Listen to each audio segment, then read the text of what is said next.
तो दोस्तों आज मैं आपको एक्सप्लेन करने जा रही हूँ रूह मूवी। इस मूवी का कॉन्सेप्ट काफ़ी डिफरेंट और काफ़ी बढ़िया है। तो चलते हैं वीडियो की तरफ। तो मूवी की स्टार्टिंग में हम एक छोटी बच्ची को देखते हैं जो एक जलते हुए घर के सामने खड़ी हुई थी और उसके हाथ में खून से सना हुआ चाकू होता है। अब वो लड़की एक डेड बॉडी के पास जाकर उसे स्टैब करने लगती है। अभी हम देखते हैं माँ को जो जंगल के बीचों बीच अपने बच्चों यानी बेटी अलोन और बेटे अंगा के साथ रहती थी और माँ अलोन से जंगल में लगे हुए ड्रैप को चेक करने के लिए बोलती है और अलोन अंगा के साथ ड्रैप चेक करने के लिए जाती है। हम जंगल में एक आदमी को भी देखते हैं जो कि अपने हाथ में भाला लेकर घूम रहा था और आगे जाकर वो जमीन में एक बेरेड लाश को स्टैब करके भी देखता है। यहाँ पर अंगा और अलोन जंगल में अपने ड्रैप के पास देखते हैं तो उन्हें वहां पर एक डियर लटका हुआ दिखता है और वो दोनों उसे वहां पर छोड़कर वापस आते हैं। और वापस आते टाइम अंगा को कुछ आवाजें आती है और अलोन उसे बोलती है कि वो आवाजों को इग्नोर करते हुए आगे बढ़ता रहे। वो दोनों आगे बढ़ते हैं और एक लड़की उनका पीछा कर रही होती है जो कि हमें मूवी के स्टार्टिंग में दिखाई गई थी। अब घर आने पर माँ उस लड़की को देखती है। वो उस लड़की को घर के अंदर लाकर खाना खिलाती है और वो उस छोटी लड़की को आदिक बुलाने लगते हैं। माँ अपने बच्चों से बोलती है कि ये लड़की रिवर के दूसरे साइड वाले विलेज से होगी जो कि खोकर उधर से यहाँ आ गई है। अब कुछ देर बाद वो सभी अपना अपना काम कर रहे होते हैं और वो बच्ची उधर बैठकर अपने डैगर को हाथ में लेकर माँ की फैमिली को बहुत अजीब तरीके से देख रही होती है। अब रात को वो सब लोग खाना खा रहे होते हैं जहाँ पर अंगा उस डेयर के बारे में बताता है जो वो घर लाने वाला था, जहाँ पर अलोन बोलती है कि वो डेयर पहले से ही मरा हुआ था। अब यहाँ पर अंगा बोलता है कि काश उनके फादर यहाँ पर होते, जिस पर बात काटते हुए उनकी मॉम बोलती है कि अब तुम्हारे फादर यहाँ पर नहीं है। अब हम उस आदमी को जंगल में घूमता हुआ देखते हैं जो कि हंटर की तरह ही लग रहा था। अब अचानक से उनके घर पर कई सारे पत्थर आकर गिरने लगते हैं जो कि काफ़ी टाइम तक लगते रहते हैं और बाद में माँ घर के बाहर जाकर देखती है तो उसे घर के आसपास कई सारे पत्थर पड़े हुए मिलते हैं। अगली सुबह जब सब लोग जागते हैं तो वो उस लड़की को देखकर डर जाते हैं क्योंकि वो लड़की पूरी तरीके से खून से लथपथ थी और बर्ड्स को बुरी तरीके से खा रही थी। और वो लड़की उन सब से बोलती है कि अगले फुल मून के दिन वो सब मारे जाएंगे और वो लड़की अपना गला काटकर अपनी जान दे देती है। अब घर को साफ करने के बाद माँ उस लड़की की डेड बॉडी को एक कपड़े में लपेट देती है और अपने बच्चों के साथ में जाकर जंगल में एक ओपन ग्राउंड में एक पेड़ के पास में रख देती है ताकि जिसकी वो बच्ची होगी उसको उसकी डेड बॉडी मिल जाएगी। अब वो तीनों जब घर आते हैं तब उनके घर के बाहर उन्हें एक लेडी बैठी हुई दिखती है जो कि रात में गिरे हुए पत्थरों को देख रही थी। माँ उस लेडी से अपने बारे में पूछती है तो वो अपना नाम तोक बताती है और बोलती है कि वो रिवर की दूसरी साइड पर रहती है। तो उस पत्थर को देखकर ये बोलती है कि उसे ये पत्थर देखने में अजीब लग रहे हैं और इसीलिए ही वो उनको रुक कर देखने लगी है और इन पत्थरों को यहाँ होना यानी कि कुछ गलत होने वाला है। तो बच्चों से कहती है कि वो उन पत्थर को उठाकर घर से बहुत दूर फेंक दे और मार्क से बोलती है कि अगर कुछ भी बुरा हो तो मार्क तोक को बिना झिझक बुला ले और इतना कहकर वो वहाँ से चली जाती है। पत्थर फेंकते वक्त अंगा और अलोन एक दूसरे से बात कर रहे होते हैं और अंगा बोलता है कि 2 दिन बाद फुल मून हो जाएगा। यहाँ पर अलोन बोलती है कि उस बच्ची की बात का कोई भी सेंस नहीं बनता और उसे यहाँ पर कोई भी बात सीरियसली नहीं लेना चाहिए। अलोन को पत्थर उठाते वक्त थोड़ी सी चोट लग जाती है और वो उधर से चली जाती है। अब माँ अपने बच्चों को समझाती है कि उस लड़की के साथ जो भी हुआ उनमें उनकी कोई गलती नहीं है और वो परेशान ना हो। अब थोड़ी देर बाद सब लोग सो जाते हैं और अलोन कपड़े सी रही होती है। तभी जो उसकी नीडल होती है वो घर के सुराख से नीचे गिर जाती है और अलोन उसे उठाने घर के बाहर जाती है। तभी हम उसके पास उस बच्ची को देखते हैं और अलोन डर कर घर के अंदर आ जाती है और अलोन बहुत ही ज़्यादा बीमार हो जाती है। मार्क तोक के पास हेल्प मांगने के लिए जाती है। मार्क के जाने के बाद घर पर अंगा को कुछ आवाज़ आती है और घर का डोर अपने आप ही बंद हो जाता है।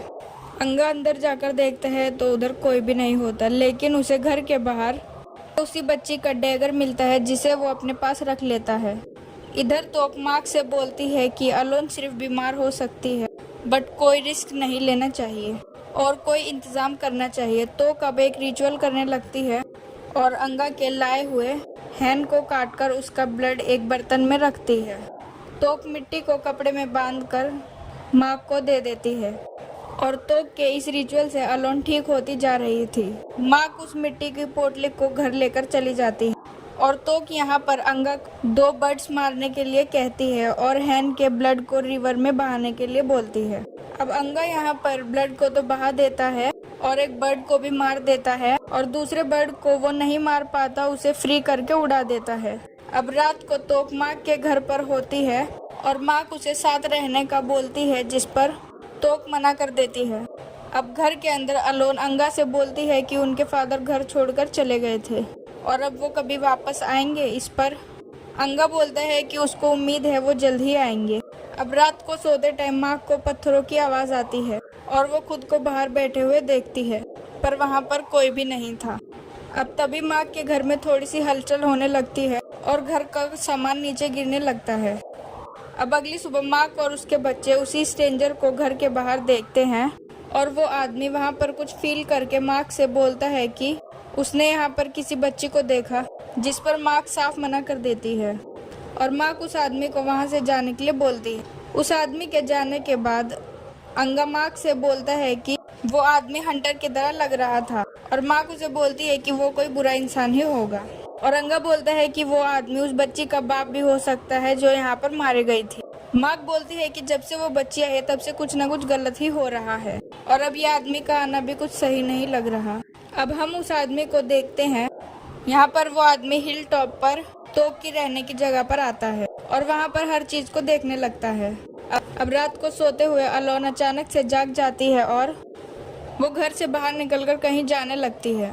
कुछ ही देर के बाद हम अलोन को उस बच्ची की डेड बॉडी के पास में देखते हैं और अब अलोन होश में आ गई थी और खुद को वो इस हालत में देखकर बहुत डर जाती है और वो वापस घर जाने लगती है और वो बच्ची भी उठकर उसके पीछे जाने लगती है।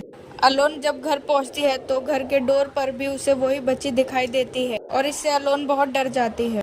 अब अंगा यहाँ पर अचानक से जाग जाता है और उसे घर के बाहर से कुछ आवाजें आती है और वो बाहर देखने जाता है तो उसको अलोन जलती हुई दिखाई देती है, जिससे अंगा बहुत डर जाता है और इसकी नींद टूट जाती है, यानी कि ये एक नाइटमेयर था। अब माक भी यहाँ पर जाग जाती है और वो अलोन को गायब और डोर पर खून देखकर बहुत ही ज्यादा डर जाती है और अंगा के साथ अलोन को ढूंढने जंगल में चली जाती है।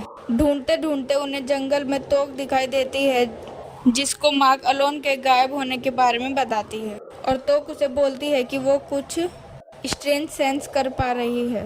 वो ये भी पूछती है कि उसने किसी आदमी को देखा था, जिस पर माक हाँ बोल देती है और वो ये बोलती है कि आदमी का आना और अलोन का गायब होना कनेक्टेड है और उसी आदमी ने ही कुछ किया होगा, जिस पर तोक बोलती है कि उसे कुछ नहीं पता, बट वो अलोन को जंगल में ढूंढेगी। हम जंगल में अलोन को बैठा हुआ देखते हैं, जो कि बहुत डरी हुई थी और तभी उसके पास वही आदमी आता है जो उसे स्मेल करने लगता है और वो आदमी अलोन को उसके घर पर छोड़ने जाता है, जिस पर माक को लगता है कि उस आदमी ने ही कुछ किया होगा और वो उस आदमी से झगड़ा करने लगती है और वो आदमी अंगा के हाथ में उस बच्ची का डैगर देख लेता है और समझ जाता है कि वो बच्ची यहाँ पर आई थी, जिस पर माक तो मना करता है, लेकिन अलोन उसको सब कुछ सच बता देती है और अंगा उसको उस बच्ची की बॉडी दिखाने जाता है। अंगा उस आदमी को उस बच्ची की डेड बॉडी के पास छोड़ आता है और उस बच्ची का डैगर भी उसे दे देता है। घर पर अलोन माक से बोलती है कि उनको यहाँ से चले जाना चाहिए, जिस पर माक बोलती है कि उनकी कंडीशन अभी ठीक नहीं है और वो कहीं पर भी नहीं जा सकती। अब अलोन को घर के फ्लोर से अचानक बाहर आई नीडल दिखाई देती है, जो कि पहले वहाँ पर गिर गई थी। इधर वो आदमी उस बच्ची की लाश के पास में जाता है और उस बच्ची की लाश के पास में सोकर बहुत जोर जोर से रोने लगता है और घर पर माक को कुछ अजीब सी आवाजें आने लगती है और माक घर के अंदर जाकर देखती है तो शॉकिंगली वहाँ पर अलोन अपना सर उसी नीडल पर पटक रही थी, जिस कारण से उसकी मौत हो जाती है। माक अपनी बेटी के लाश के पास बैठकर बहुत ही ज्यादा रोने लगती है और दूसरी तरफ वो आदमी उस बच्ची की डेड बॉडी को लेकर चला जाता है।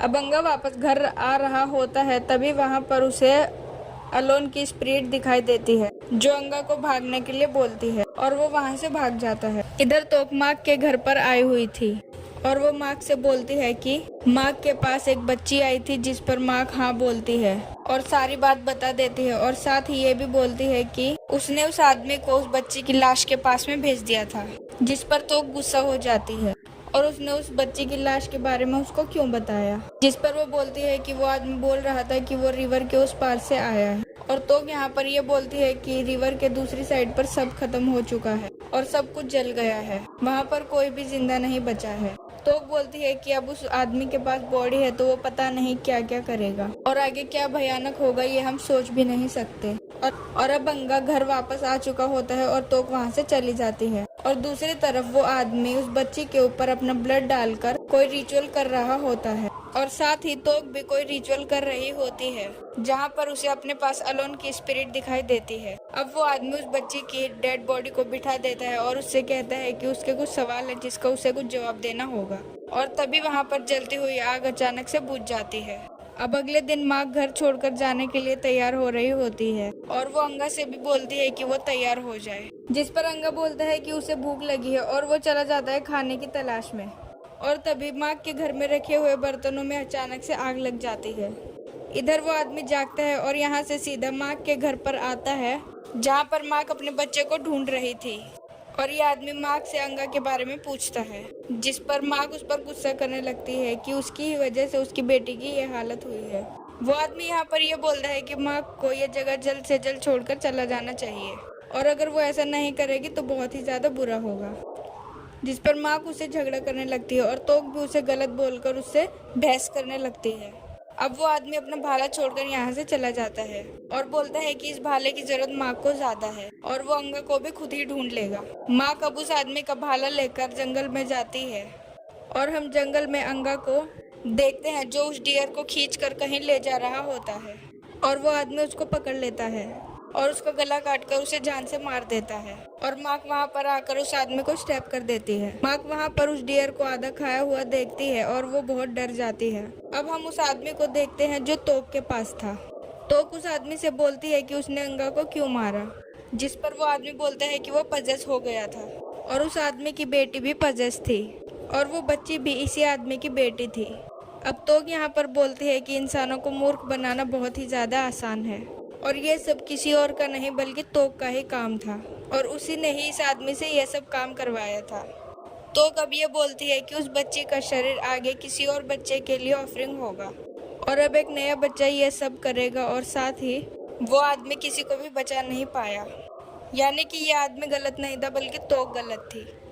वो आदमी यहाँ पर समझ जाता है कि तोक कोई नॉर्मल इंसान नहीं है। तभी हम तोक के असली चेहरे को देखते हैं जो कि ईवल था और ये कोई और नहीं बल्कि ईविल थी और वो खुद को हंग कर कर रेफर कर रही थी और यहाँ पर जितने बच्चों की स्पिरिट थी वो सब इसके काबू में थी और इसलिए कहा जाता है कि सारे घोस्ट वगैरह भी डेविल से डरते हैं और ये जो सारे काम करवाए थे वो यहाँ पर इस डेविल ने ही करवाए थे और तोक ने जो रिचुअल करवाए थे वो सब इनको बचाने के लिए नहीं थे बल्कि इनको हार्म करने के लिए थे। अब तोक यहाँ पर माँ की बेटी को जमीन में गाड़ देती है और उस पर भी कोई रिचुअल करने लगती है और बोलती है कि वो जल्द ही हर चीज में बच जाएगी। और इधर हम मार्क को जख्मी हालत में उसके घर पे पड़े हुए देखते हैं और यहाँ पर अलोन आती है। मार्क और अंगा पर फ्यूल डालकर सारे घर को आग लगाकर जला देती है। तोक ने अलोन पर रिचुअल करा था जिसकी वजह से वो जिंदा हो गई थी और ये सीन मूवी के स्टार्टिंग के सीन जैसा ही लग रहा था, मतलब कि डेविल अब यहाँ पर अलोन के रूप में जाएगा और सब जगह तबाही मचाएगा। और इसी के साथ ये मूवी यहीं पर ख़त्म हो जाती है। अगर वीडियो पसंद आए तो लाइक कमेंट शेयर ज़रूर करें और चैनल को सब्सक्राइब करें। Thank you for watching.